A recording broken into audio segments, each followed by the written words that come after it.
Our project aims to build a system by which to monitor a person's heartbeat without using conventional electrodes. The electrodes are replaced by capacitive-driven devices, much like touchscreens on smartphones.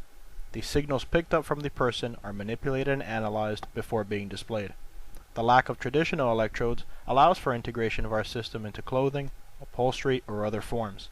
The ability to view the heartbeat allows for use of the device in many circumstances. To accomplish this system, specialized circuitry and open source software are used. New circuit simulations were made implementing the capacitive electrode by modeling it with a changing capacitor. Aside from that, there was an instrumentation amplifier for buffering, a differentiator, and advanced filtering stages. My portion of the implementation of our project deals with transferring parts of Patrick Hamilton's open source ECG code into something that we can use. The codes that we're planning on using are for heartbeat analysis, ECG mapping, ECG classification, and other parts that we may use. Right now, we're trying to get a head start on getting our code language transferred so that it can be used later on.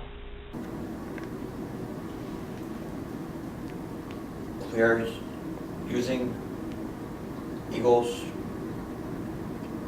CAD softwares to design the PCB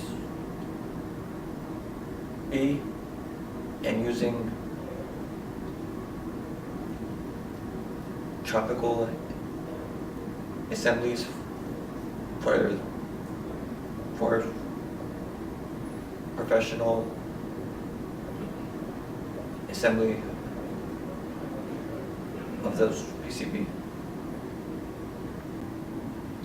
We made progress in the development of an analog to digital converter using the MSP430 microcontroller, and the IDE code composer was used to develop this code, and PuTTY was used to test the serial connection. To show the progress of our project thus far, we will be showing simulations and circuit diagrams of what we have achieved. So far, we have ditched the store-bought medical electrodes and we have designed our own. We are currently in the process of converting the circuit diagram to a PCB design to be printed out. The circuit is tested using multisim.